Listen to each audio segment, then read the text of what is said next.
He's a private eye, a crooked cop, a secret agent, and a celebrity pharmacist. No moshing. Welcome back to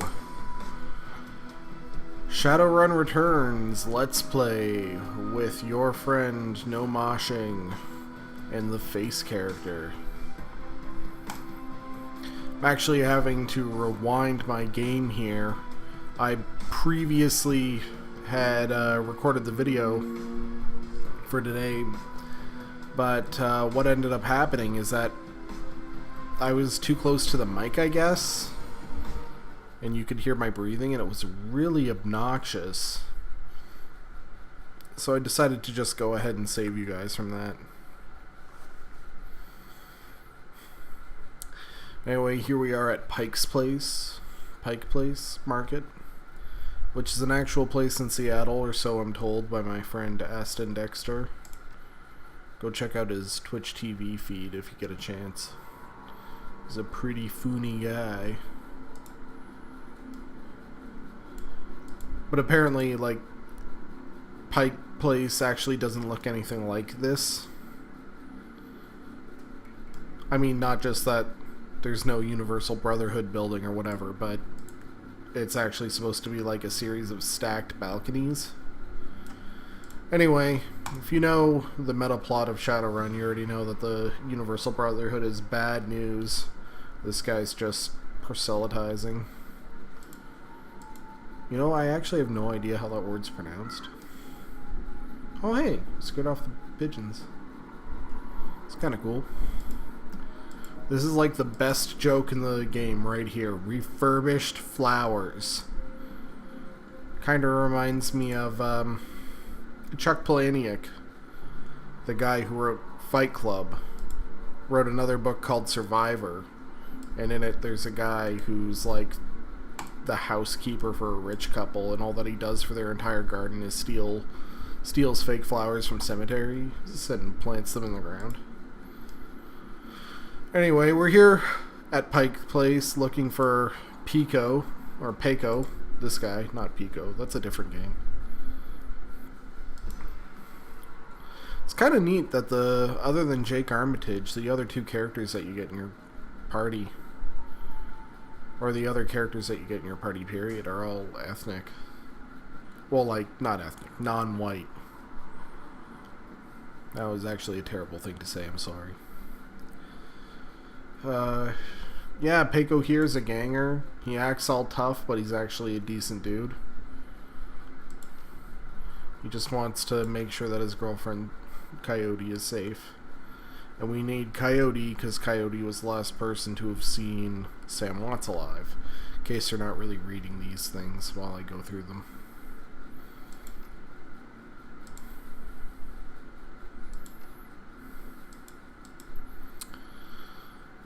We're actually getting pretty close to the butcher shop and the pendant things that I was complaining about last time, and I'll explain them more when we get closer to them.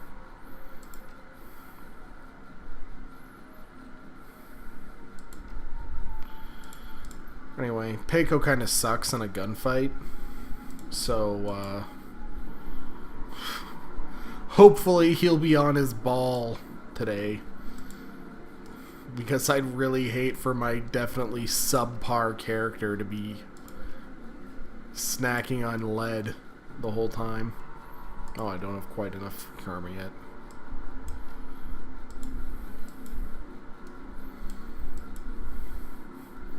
Dog on a stick. Well, as long as it's not the iguana on a stick from Fallout. Yeah, so there's this guy. First of all, look at the stand. There's like no lid. There's no overhead at all. Like all this raw meat is just hanging out there getting rained on. That can't be sanitary. On top of that, like I said last time, like I thought poor people in Shadowrun could only afford like algae and tofu and stuff. So, how's this guy, like, selling exotic food at the street side? There's another guy up here selling crab. But crab makes more sense, I mean. Seattle's right there on the ocean.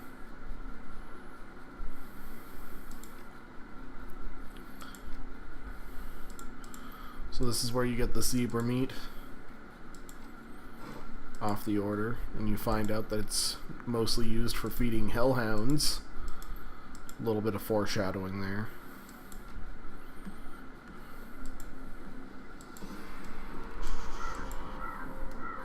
Now there's a crime scene up here where the Emerald City Ripper, the guy you're looking for, has claimed another victim.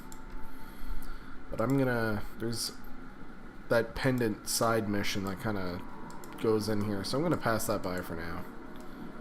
Don't worry, we'll be back.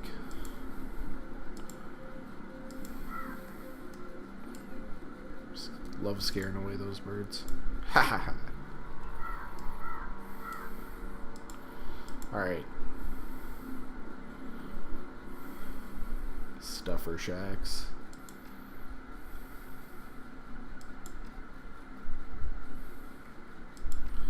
There's this orc here blubbering about how his coworker is the girl up over there that died.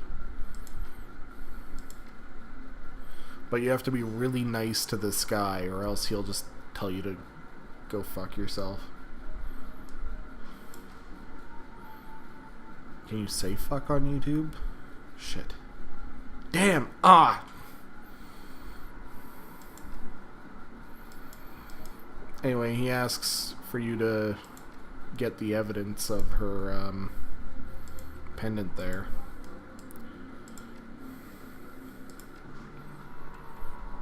What's my quickness like? Yeah, okay, I'll raise my quickness for this. There's a dialogue option that checks your quickness just ahead. That'll save you a little bit of money, but you need quickness 4. And you know what? Like, I could use the extra agility for later.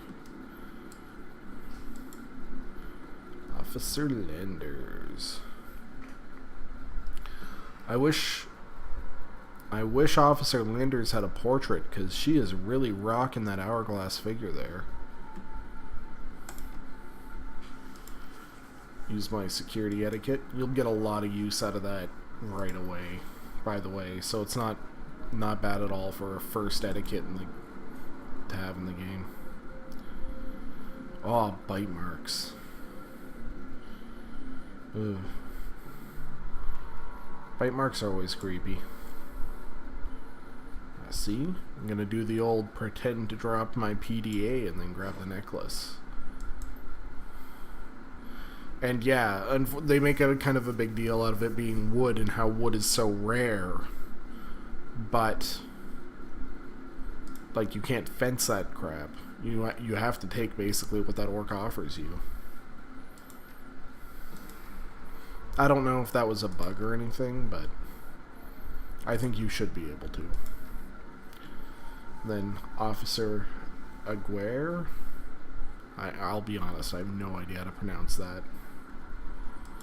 He basically, like, offers to tip you off to new murders if you pay him. I don't know what happens if you don't pay him, honestly. Maybe I'll do that with my phys ad. There's this creepy guy. Yeah, I mean, like, this guy's hanging out at the murder scene. You can talk to him and he inquires about where the body's going. And he looks like that. Honestly, it would have been more awesome if you go to great lengths to track this guy down and, like, beat him until he talks. And then you find out he's just a pervert or something and he doesn't actually have anything to do with the body. But he does, because he's the only bystander you ever get to talk to. That's not a huge spoiler there. Wow, I didn't even know elves could be that ugly. And then, like, he derogatorily refers to you by your race, but I'm already playing an elf, so he's like, elf. You're an elf. And here's Too Many Teeth. Dresden.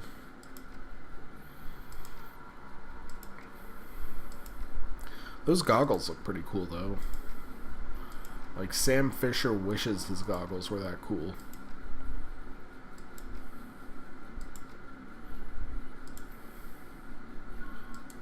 McClutsky. Screw him.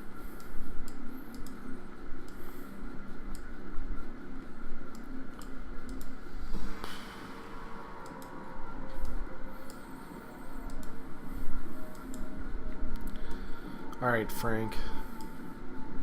Time to get some money out of you. My previous thing, I totally forgot to, like, take the second option down here to get money. Oh, and here it is again. Sorry, but the wood on this piece alone is worth more than 200 new yen, but you can't give it to your fence. So here, I'll take 200 new yen from you. Oh, and I get a karma. That's not so bad.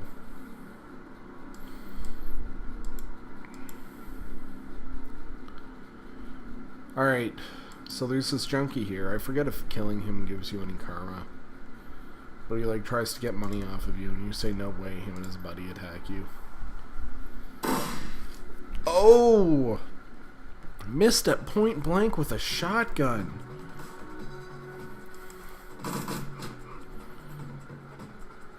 First of all, take a second here to just listen.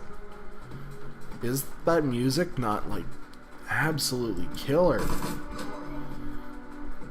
Like, I basically had a fangasm when they said that they got the same guy who did the Super Nintendo Shadowrun music in on this game. And they also got the guy who did the Sega Genesis one, but I didn't play the Sega Genesis one. There's probably a whole bunch of like references and stuff to the Sega Genesis Shadowrun that I'm missing.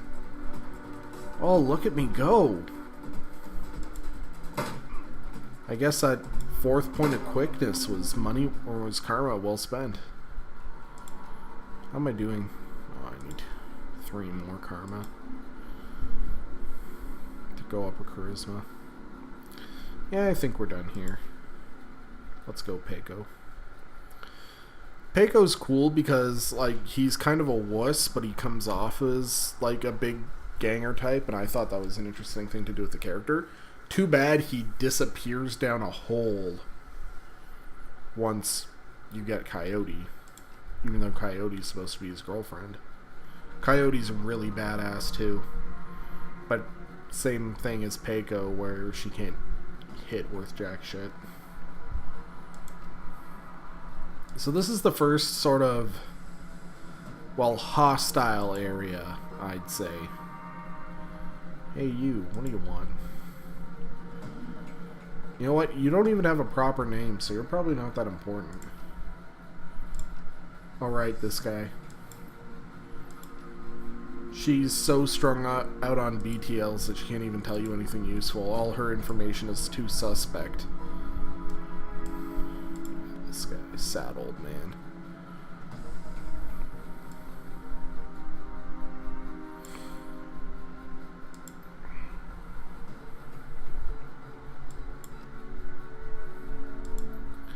He actually helps you out. And I probably have enough charisma to get him to do it.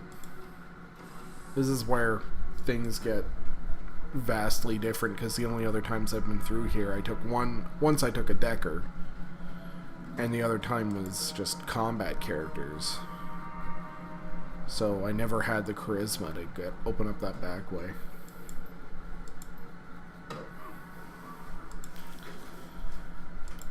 It's kind of funny that the NPCs punch each other in the cutscenes.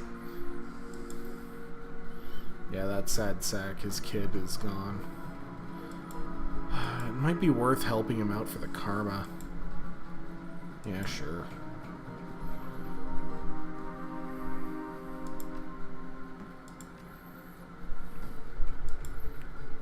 His name's Simp. That's even a sad name.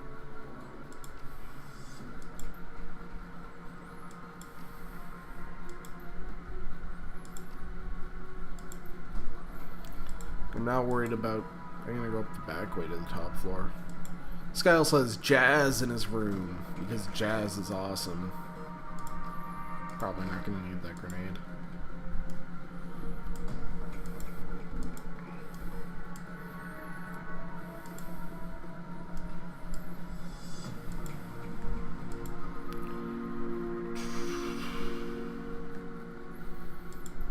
Beetles, or BTLs, are better than life chips, where they have like SimSense simulations in them that like have no limiters on them, so it's just your brain basically masturbating itself with endorphins.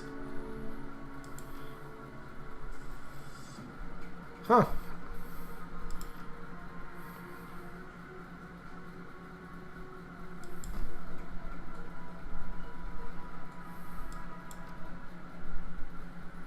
Now what's all this here?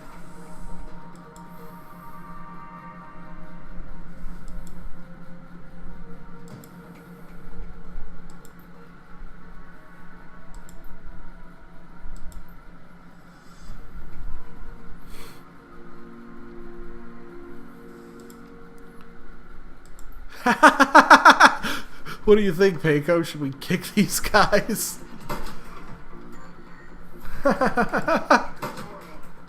That's kind of awesome. Man, Peiko's even more hardcore than I thought.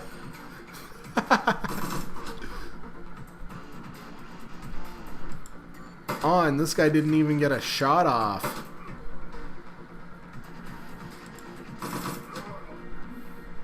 Yeah, you damn right. Are you alright, kid?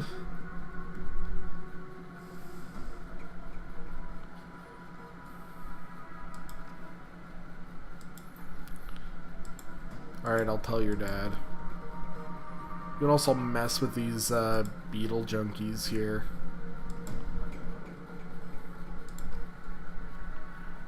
I'll make him happy.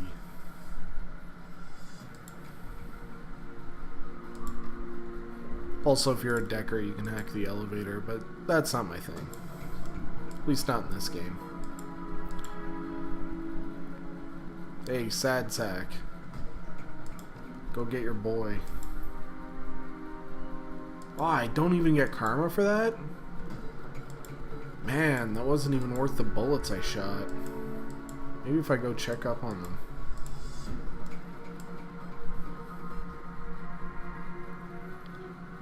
No, you can't talk to either of them.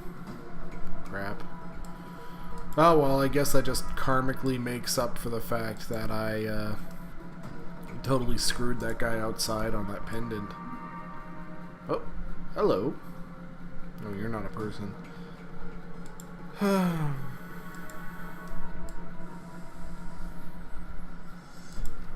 let's do this.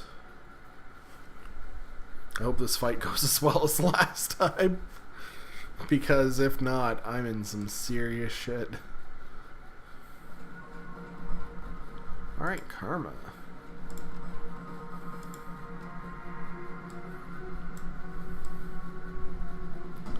Karma, karma, karma.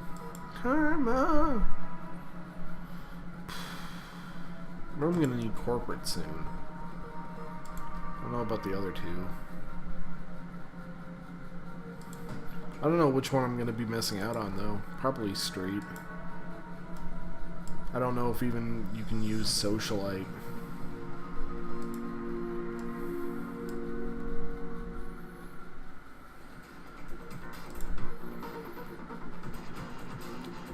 Alright. Gotta take this slow and cautious.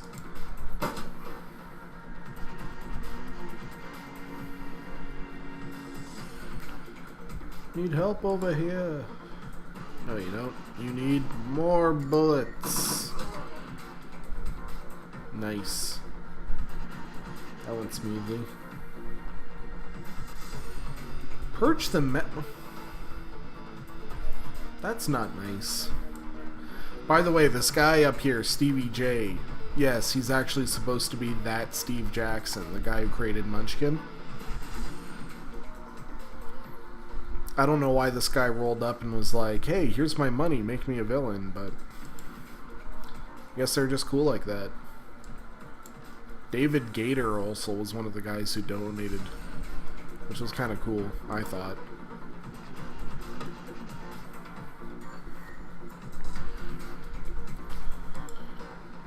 David Gator, he works for BioWare. I believe he's the head story guy for Dragon Age. What? Lame. Can take a shot at her. Whatever. Just cuddle up. Oh, and Peiko takes her out.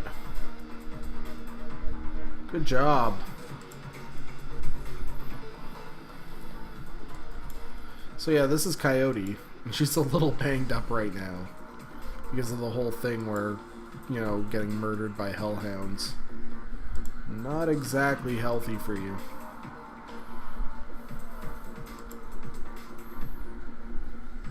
Oh, I should have reloaded his gun. Crap. Oh well.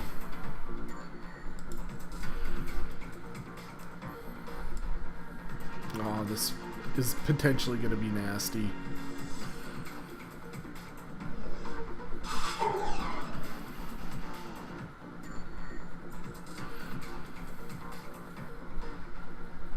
PA? Jeez, Steve Jackson, you're like 5 feet away from me. You don't have to get on the PA to taunt me.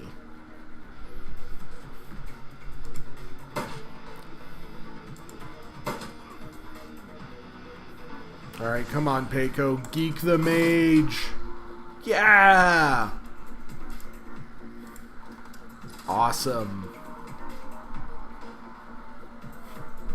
I say, this is going rather swimmingly.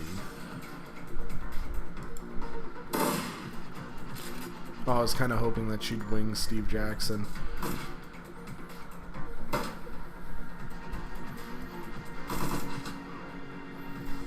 Oh, Peiko takes a beating.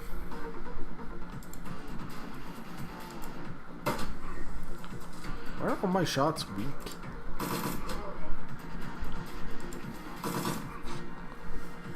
Oh man, this is great. Peiko's turning out to be some kind of super ninja commando for me. Coyote's not doing so bad either. Normally, they can't even hit the broadside of a barn. I like them as characters, don't get me wrong. They're just very inferior compared to the Shadowrunners you get to hire, like the actual official Shadowrunners. There. Steve Jackson's done.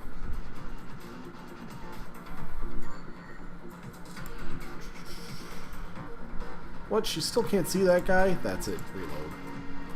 Not gonna waste more movement just to put you in the line of fire. There, now shoot him.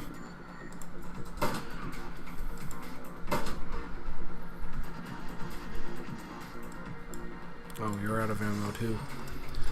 You also need a better SMG there, Peiko. Bam! I'm no Moshing, I'm here to rescue you. Aren't you a little short for a Shadowrunner? Right. By the way, if you're like actually concerned about Coyote's health and decide to leave the gems that she's looking for here, don't do it. Because seriously, like, those gems are worth quite a bit of startup cash for your little Shadowrun thing. You're gonna need that. Especially since by the time that you get home, or you visit your home base for the first time after this mission, like, all the vendors are open up for you.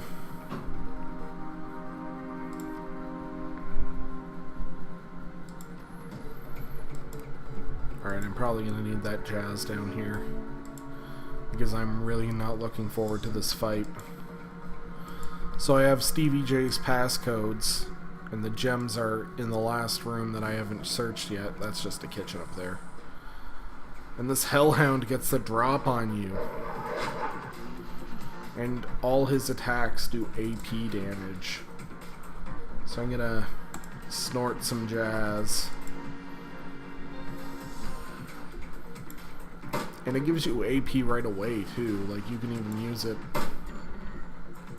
on your turn.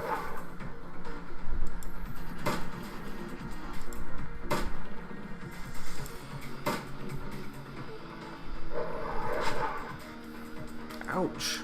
You know what, maybe with that other thing I'll use a med kit.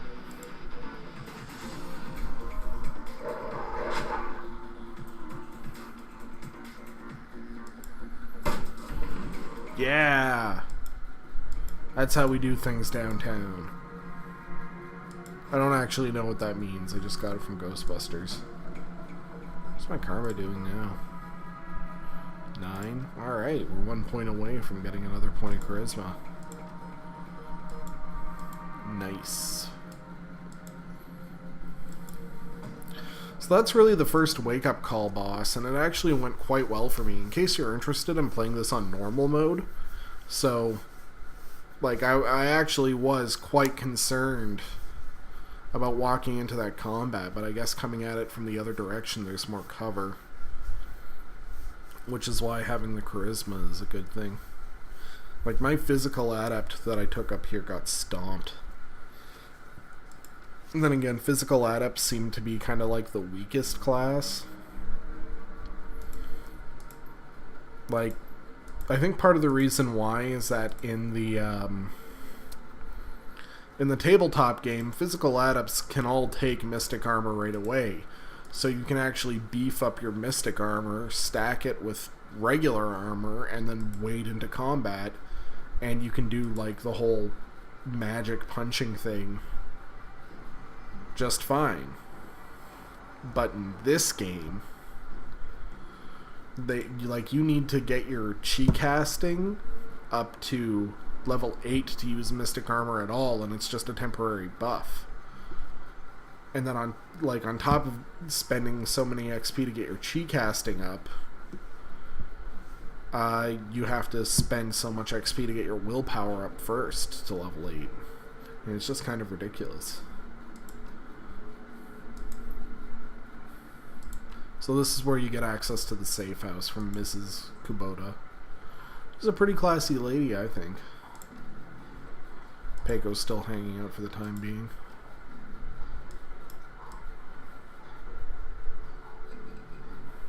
Charisma. There we go. Then I need 10 more.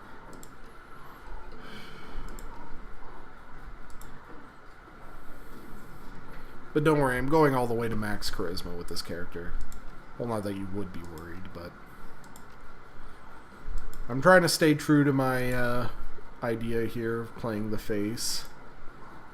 Hey, hairbrain scheme guy. What do you have for me today? Dock Wagon. By the way, the original write-up for this game had Dock Wagon actually coming in when your whole team went down to, like, kill all the guys and get you out of there. So it was kind of a thing where, I guess you could accomplish some of your objectives, and then Dock Wagon would show up and rescue you if you were, like, seriously gonna die. But I guess for various reasons, it didn't work. That sounds like it'd be a really hard thing to trigger.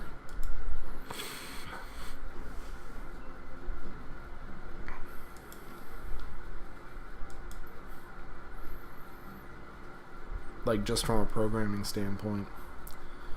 Anyway, here's the safe house. With my stash. Use that stash. Oh, you know what? I'm probably not going to use many grenades. I'll just take that. Did I spend my karma already? Yeah.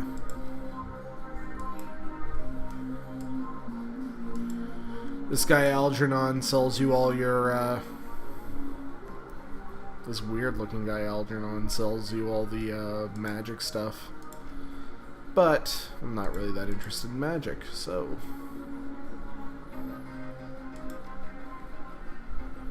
Oh, there's no new armor yet. This guy, Mersman, Eric Mersman, sells you all your, armor. T.B. Gruberman is your arms dealer, this guy, and he, like, has some kind of military background. And honestly, like, I want to know more about this guy. I don't know if he's a character or a donator or what, but he seems pretty cool. I'll buy an upgraded pistol. And now I have 2 pistols here. It doesn't mean that I'm dual wielding, though. I have to switch between them. But I guess when I run out of ammo for the better one, I can default to the second one for now.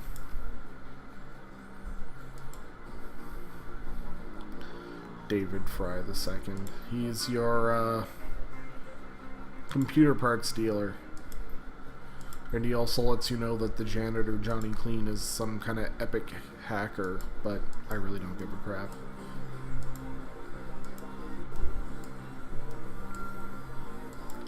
If he was a hacker, he could find a better cover for himself than being a janitor.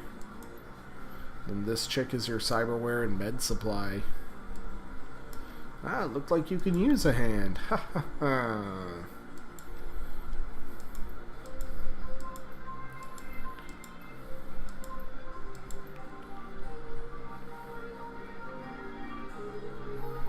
So Coyote gets outfitted with a new cybernetic arm, but she leaves the facial scars, which is kind of like cool. Like, I still think that she's hot, but it makes her look like a badass. Like, if you saw that face in a bar, hot or not, you would be afraid of that person.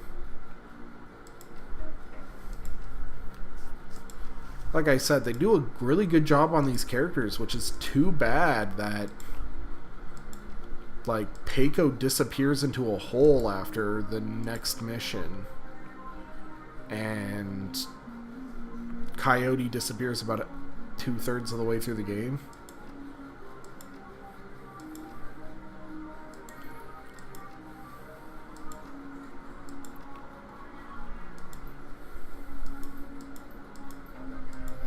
So I have these gems, and now they have like a mini tutorial on the idea of fencing things. And like, you can pick up other stuff just randomly on different missions and sell it to your fence, but not that wooden pendant, like I said.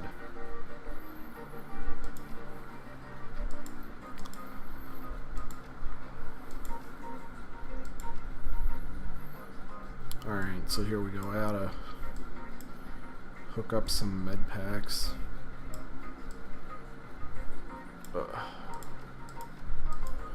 So I'm probably gonna need a lot of them.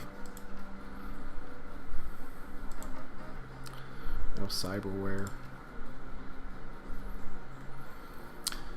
Now, unfortunately, this game is surprisingly hardcore about the cyberware, and I'll tell you why. It doesn't make alphaware available at the beginning, and you have only 6 points of essence. And you can't go below 1 point of essence, I think, in the game. But, like, you would think that by upgrading to a better cyberware that costs less essence, that you'd get a little bit back. But unfortunately, they take the hardcore tabletop approach of never refunding you essence, so it's almost like you don't want to take the early cyberware. I'm gonna buy some anyway because I'm gonna have a whole pile of money after fencing these gems. I'm gonna buy the cyber eye because I could also use the 3% bonus to hit. But if you want to get really cybered up and play like a straight up street samurai, like, you have to wait until halfway through the game when the alphaware becomes available. But for a regular tabletop Shadowrun character, you'd have alphaware available, and two, like, just given the number of other stuff like spirit summoning and healing they go softcore on, like, I'm a little surprised that they'd be hardcore about the cyberware and essence situation.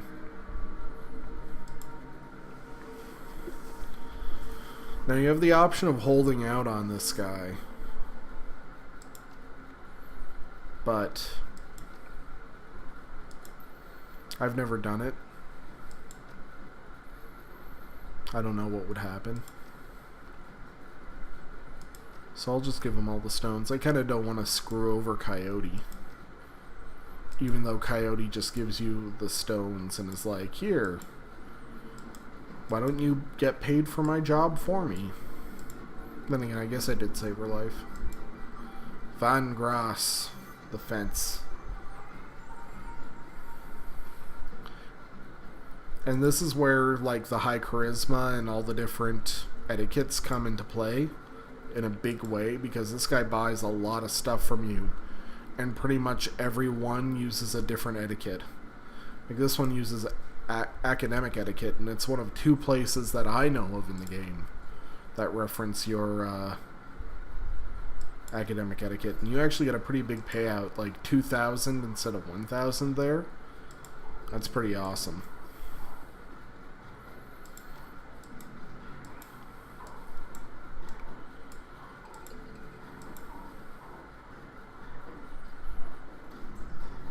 So yeah, that's like actually a really big deal, especially at this point of the game. Like, I now have more money than I can reasonably spend on this character. That might not be the case if I was a mage, or if I had more than one weapon skill, but... Anyway, first thing you do here is you check out Sam's bunk and find a photo of him and his sister. And then you ask Coyote to dig up some dirt on his sister. And then Aguirre, Officer Aguirre, I don't even know. He phones you up and lets you know that there's another victim for the Emerald City Ripper. So now I gotta go check that out. Checking out the crime scene.